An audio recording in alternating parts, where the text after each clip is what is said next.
essentially what happens with related rates is, if you think about the real world and what's going on, okay? For example, if you drop a rock into a puddle of water, what happens? You get ripples, right? So it actually creates these concentric circles, right, that build up. As time goes on, what happens to those circles? They widen up, which means that the area is changing of the circle, the circumference is changing. As time goes on, everything related to that circle is changing. The radius is changing with respect to time, area is changing as time goes on, radius is changing, or circumference is changing. Every single variable in there is changing as time goes on. Okay, though that is a real life problem. And essentially, as things change with respect to time, what are those? If radius changes with respect to time, it's a derivative, right? A rate of change. What about if the circumference changes with respect to time?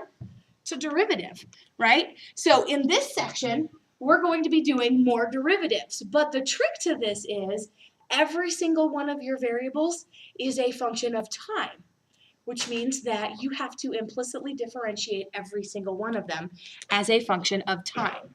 So, on page 197, number 1 says, suppose that the radius r and area a equals pi r squared of a circle are differentiable functions of time. Write an equation that relates dA dt to dr dt. So let's first talk about dA dt and dr dt.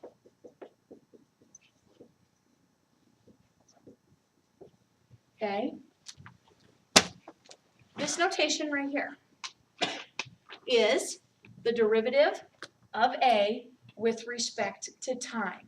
So basically what this represents is how the area of a circle, in this particular problem, the area of a circle changes as time goes on.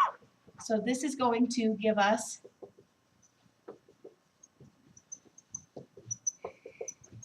the rate at which area changes with respect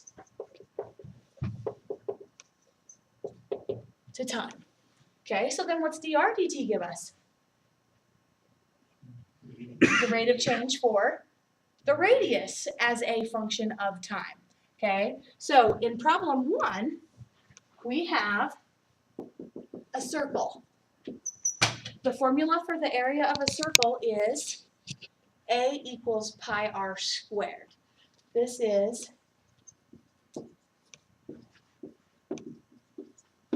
the area of a circle. Okay? Now, if I want to find dA dt, okay, and I know that this radius is changing as some function of time too, okay, then a is some function of time, and so is r. We have to differentiate both sides with respect to t. So I'm going to take the derivative of the left with respect to time and the derivative of the right with respect to time. Okay, those are both changing variables. As time goes on, imagine this circle where the rock, you're watching just one circle, that very first circle when you drop that pebble into a puddle. Okay, that circle starts off and it just grows and grows and grows. Its area is constantly changing. As the radius changes, that area is forced to change as well. So, what is the derivative of a with respect to time? You can write it however you want. I, in this section, prefer to use Leibniz notation. Okay? Yes? Sorry, real quick. When we look at this problem, how are we supposed to assume that? Are we supposed to assume that t means time? All of these t is time. Yes. Okay. T is always time. Okay? Okay. All of these, and we'll go back in and look at what they all are. But essentially what happens is every one of these problems, the variable is changing as time goes on. Okay? So I drop this rock at time 0, it hits the water, and as seconds go by, the radius is changing, and so is the area. Everything is changing as time moves on. So in this section, t is always time. Okay? Always. All right? Okay, so I'm going to use Leibniz notation. and that's going to be dA dt. So then over here, what happens? Remember chain rule, okay? R is some function of time. I don't know what R represents, and you won't know what R represents, okay? So we know that it's changing as time goes on. How do you differentiate pi r squared with respect to t? You don't have to use product rule, because what's pi? It's just a number, right? So what do you do when you have r squared? It becomes, yeah, pi times 2r, or 2 pi r. So I bring the 2 down and multiply it by the pi that's already there. Then the exponent drops off of that, so that's now 2 minus 1, or just 1. But now r is some function of time. R prime, or like I said, I will use Leibniz notation, and I'll use dr dt, okay? Because you're going to end up, if you start using primes, you're going to have a primes, r primes, x primes, y primes, z primes, all in the same equation. And so what we want to do is try and stick with Leibniz notation. It's a little more writing, but I think it'll make more sense to you, okay, as we do these. And so here, this right here actually gives us a way in which the rate and change that the rate at which the area is changing is related to the rate at which the radius is changing. So if I told you we picked a specific moment in time, okay, at some instant in time, r is 5, and dr dt, so the rate at which it is changing is actually, oh, I don't know, 2.5, okay? So at a certain moment in time,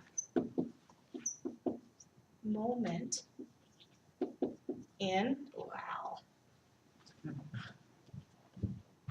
can't write anything today. Moment in time.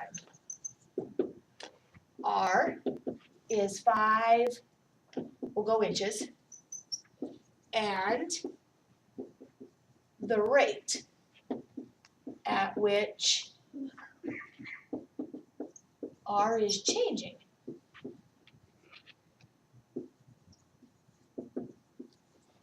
is